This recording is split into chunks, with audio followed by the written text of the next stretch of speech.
I was told the lifespan was around 3 years and there was no hope. I didn't like the sound of that. When we first began, it was all about getting girls on the field and getting them to play. It seemed almost impossible for women to break into, and that's why I wanted to do it. It made me realise, that we've basically been giving people the wrong dietary advice, and that there was hope for people with type 2 diabetes. Hi, my name is Neale Daniher. I have motor neurone disease. It is a progressive disease that takes your ability to move, speak, swallow and breathe. I call it a beast of disease as there is currently no major treatments or cure. When I was diagnosed in 2013, I was told the lifespan was around 3 years and there was no hope. I didn't like the sound of that, so we have set up the Fight MND Foundation to give those diagnosed in the future some hope. Neale is an incredible human being. He will do whatever he can to work through any problem that he comes up against. When Neale was diagnosed, he was told to just tick off his bucket list, but the type of person that he is, he decided that he wanted to do something with the time he had left to try and find a treatment and cure for motor neurone disease. So 10 years on, we have 15 clinical trials. We have 600 people that have had the option to go on trials, and we have 30 drug development projects. But we also have a lot of money now going into research teams and supporting researchers, which when he was diagnosed, there wasn't very much of that around. Our impact has included injecting over $100 million into medical research in Australia. This has been a real game changer in the fight against MND, as we now fund a small industry of researchers whose aim is to find treatments. We have brought medical trials to those living with MND in Australia, and we have driven great awareness to the fight. However, until we find a cure, the fight will not end. Neale's incredibly passionate about Fight MND. He wants to see a world where MND no longer is a terminal illness. He's worked incredibly hard, and I know he'll continue for as long as he possibly can, even though life is getting harder and harder for him. Having no hope is devastating. We wanted to change that narrative. We want to give those diagnosed hope. Our mission is a world without MND. Until then, we hope the community continues the fight with us. We have nearly 2 million Australians with type 2 diabetes. We have another 2 million with pre-diabetes who will probably go on to develop diabetes unless they change. It's actually the biggest health issue in this country, in the Western world. And the treatment has always been drugs and even bariatric surgery at times. And what we've discovered over the last decade or so is that diet can actually reverse and put type 2 diabetes into remission. 12 years ago, I was living in Liverpool, working for the football club there. And if you'd asked me then, was I healthy, I'd have said, yeah, sure, I'm okay. The reality was I wasn't quite as healthy as I thought I was. So I was metabolically quite unwell, and in retrospect, I was pre-diabetic. And I have no doubt that if I'd kept going the way I was, I'd have followed my father's footsteps and developed type 2 diabetes. Around that time, I started to hear about suggestions that maybe we weren't eating the right things, that it wasn't fat that was the problem, it might have been sugar and carbohydrates that were the problem. So I decided I would just try 3 months of removing all the sugar and starches and carbohydrates from my diet. Anyway, to cut a long story short, at the end of 3 months, I'd lost 13 kilograms in 13 weeks without ever reducing what I ate. I was never hungry. And then when I did my bloods, all my metabolic issues had resolved. My fatty liver that I had for 10 years, gone. Triglycerides normal, insulin normal, everything back to normal. And it made me realise, that we've basically been giving people the wrong dietary advice, and that there was hope for people with type 2 diabetes, because at the moment they're not given much hope. So I started to write about it, talk about it.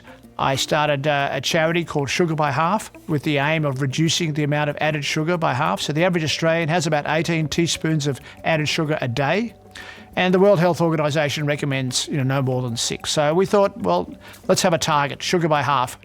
My COVID project was to set up a program called Defeat Diabetes that gave people the tools they needed to reverse their diabetes. So lots of video lectures, articles, meal plans, and we've now had over 12,000 people go through the Defeat Diabetes program, and the majority of those have put their diabetes into remission, so they are no longer even considered diabetic. We've shown to be scientifically true what we sort of thought was anecdotally the case. By changing your diet, by reducing the amount of carbohydrates that you have, you can put your type 2 diabetes into remission, and that's really exciting. I grew up during a civil war in Nepal. Computing, automation, any of these technological fields seemed so out of reach to me.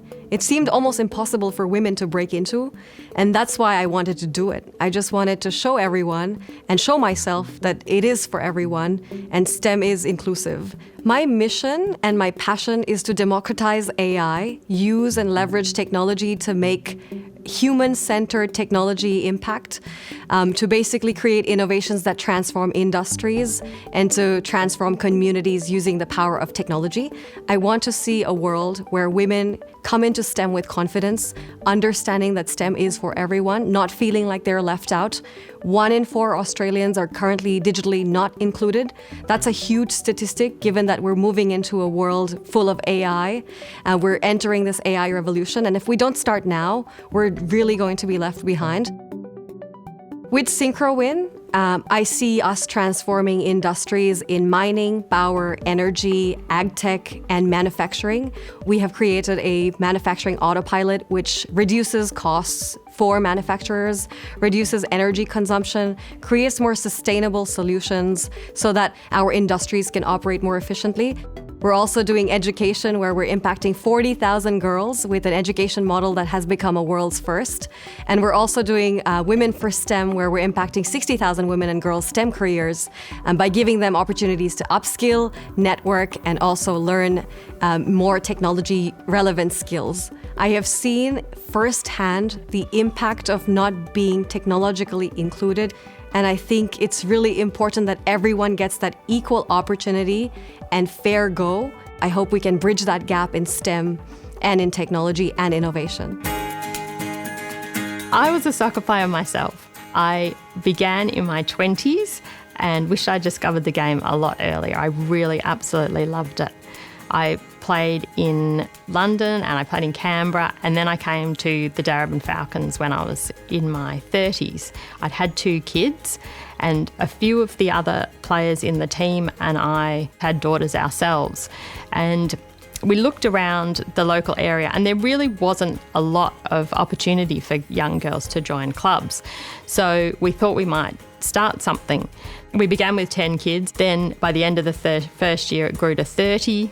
By the end of the second year, we had 60, and it just absolutely exploded from there. Now we're well above 500 in our registered players. We have social teams, we have futsal teams, we have senior women's teams, and we plan a lot of tournaments and other kinds of activities. When we first began, it was all about getting girls on the field and getting them to play. But as we went on, we started to realise that there were gaps in other areas. There were no female referees, there were very few female coaches, not many girls and women involved in administration. And we decided that these were areas that we also needed to contribute to. So we began our Young Referees program, and we've got a coaching program where we've got 15 junior girls that run our Mini Tillies program, which is for the 4 to 9-year-olds.